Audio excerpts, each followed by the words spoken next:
because I'm positivist, because I truly believe that rationalism is something that is traditionally, historically characterizing institutions of Europe. On purpose, I'm not saying European Union, because European Union was a branch. The headquarters was in Washington.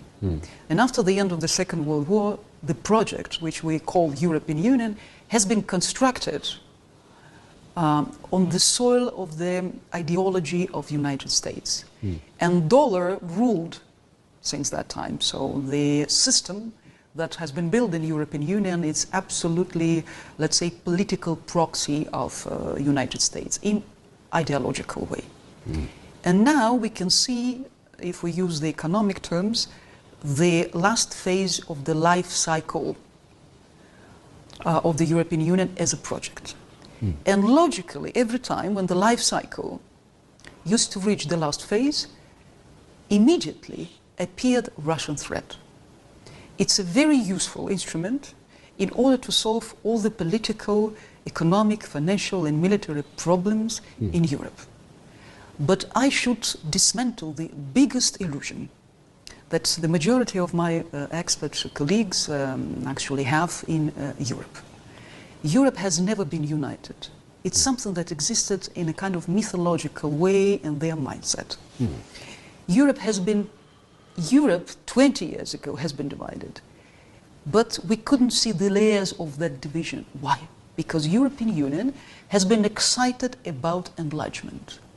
And in that kind of hysterical desire to expand territories, to expand its influence, this expansionism worked, of course, not for the better but for worse, because the fathers of the European Union, those who were constructing that system, they completely were aware, and we could read the report of Bilderberg Club, the limits of the growth that was in the mid-70s. They were aware that this project will be lasting until the late 90s or beginning of 2000. So somehow there has been statistics, there have been data, so they were ready for that. And actually they were aware as well that liberalism can't last forever.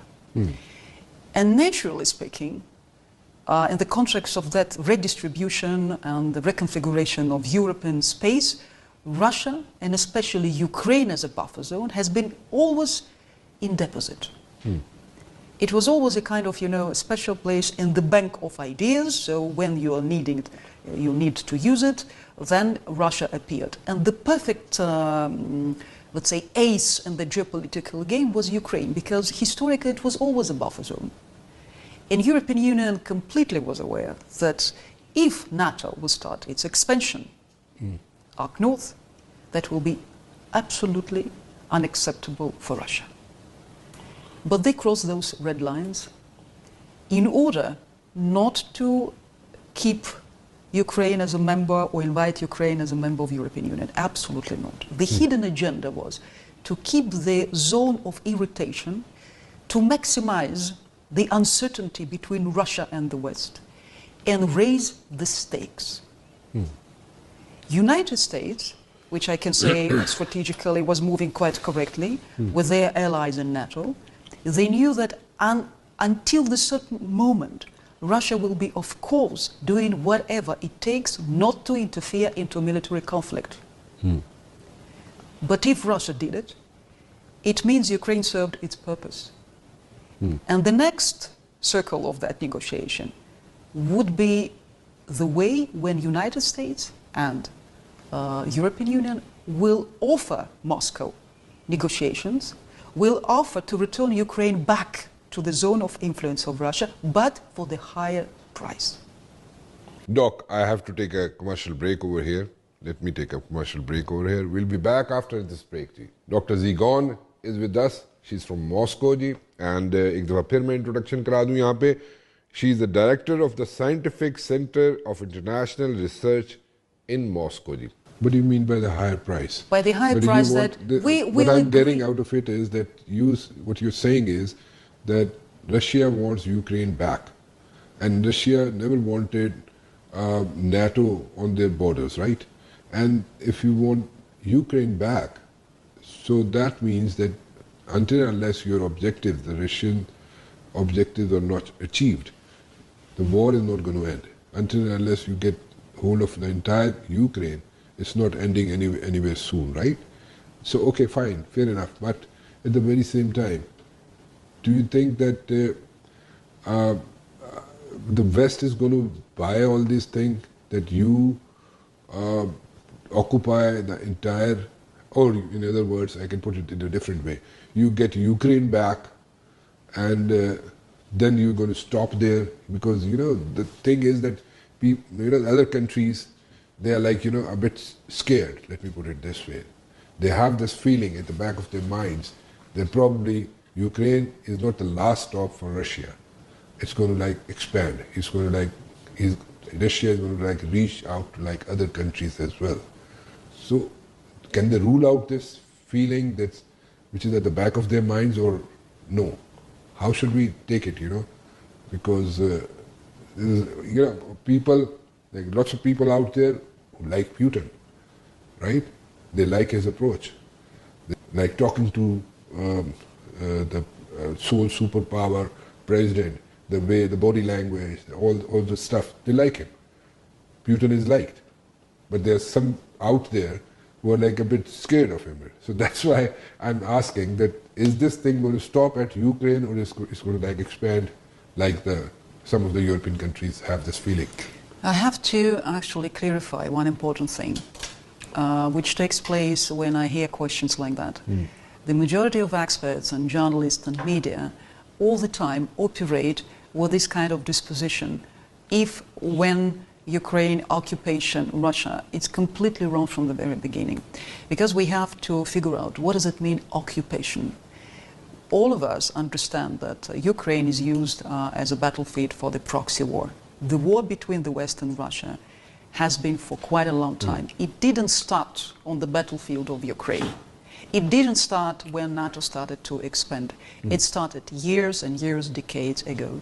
And I can even trace you, I can monitor your historical background, and we can get up to the period of the beginning of 20th century and the resolution and decisions that were made after the end of the First World War, and how Russia has been actually projected for the hundreds of years ahead after the October Revolution in Russia.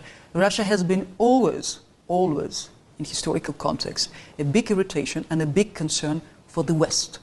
I'm not inclined to say the West because of collective West. I prefer to be precise as a geopolitician, because as a doctor, you have to be really accurate in identifying who are your friends or who are your enemies, because sometimes the things can be quite easily twisted. I can give you an example.